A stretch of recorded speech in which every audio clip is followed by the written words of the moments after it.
All right, let's get right into it. We've got measles, a disease that, let's be honest, should be a thing of the past. We've got Italy, a modern developed country, and yet somehow this completely preventable disease made a massive comeback. It's a real public health mystery, and today we're going to try and solve it.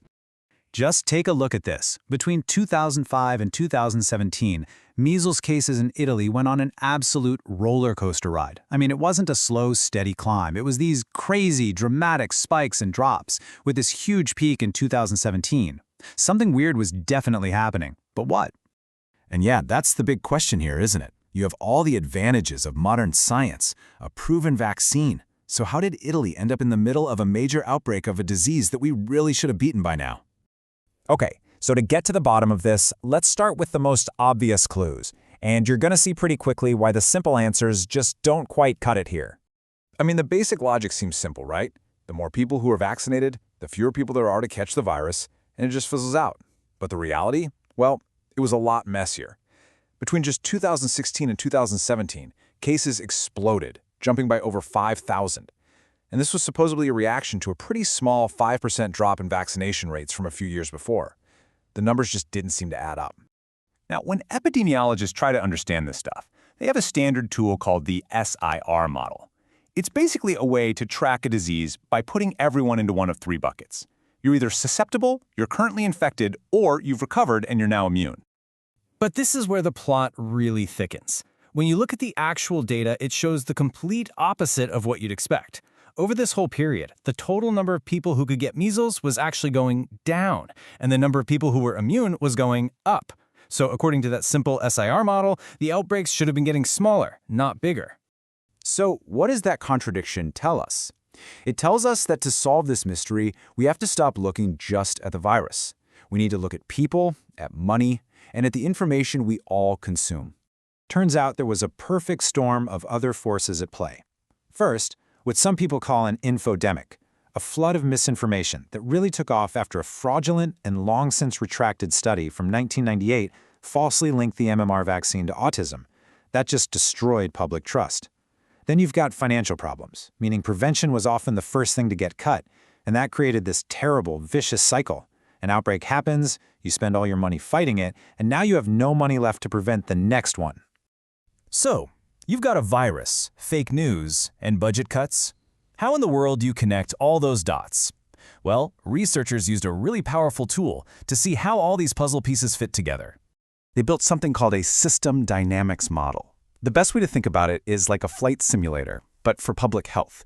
It's this amazing virtual world where you can see how biology, society, and economics all crash into each other over time. It lets you test out big ideas without any of the real-world risk. The model has three main parts that are all connected. The first is the epidemiological view. This is like that classic SIR model we talked about, but, on a whole other level. It breaks the entire population down into different age groups, from babies all the way up to seniors. The second part is the social view, and this is where they modeled the real X factor in this whole story, misinformation. It simulates how fake news spreads, how it eventually loses its power, and how it directly messes with the public's perception of risk. And the third piece is the economic view. This gets right to that financial tug-of-war, that constant battle between spending your budget on the emergency that's happening right now versus investing it in long-term prevention to stop the next fire from even starting. So what happened when they plugged all three of these views together and hit play on the simulation? The results were, well, they were pretty incredible. The simulation pointed to one factor above all others. Take a look at this line. In the years just before that massive 2017 outbreak, the model shows this clear, steady climb in the level of fake news circulating through the system. And this right here shows you the damage that misinformation did. That dashed line, that's the public's perception of risk. Look how volatile it becomes, swinging all over the place. It's completely out of sync with the solid line, which is the steady, evidence-based view of health institutions. That growing gap between what people feared and what was really happening was a huge reason the outbreaks kept coming back. Okay, so understanding the problem is huge. But the real magic of a simulation like this is that you can test solutions. So what did the model say was the best way to fight back? The simulation put 4 different policies to the test. The first couple, just boosting vaccination capacity and even making it mandatory, they actually had a low impact in the short run. Mandates are great long-term, but they're not a quick fix. But the real game changers, look at the bottom 2. actively fighting misinformation and investing in a modern digital vaccination registry, what they call e-health. Those had a huge and immediate impact. So the takeaway here is crystal clear.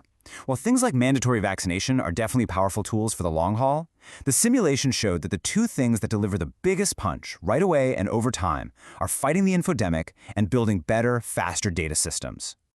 And you know, this all comes back to a really fundamental idea. As one researcher put it, a disease like measles isn't just a simple biological problem. Its fate is all tangled up in the complex structure of our society: who we talk to, where we live, how old we are. It's a systems problem, through and through. Which kind of leaves us with a final question to chew on. If looking at the whole system, the disease, the information, the money, was the key to solving the Italian measles mystery, it really makes you wonder, what other huge problems are we failing to solve, simply because we're only looking at one little piece of the puzzle at a time?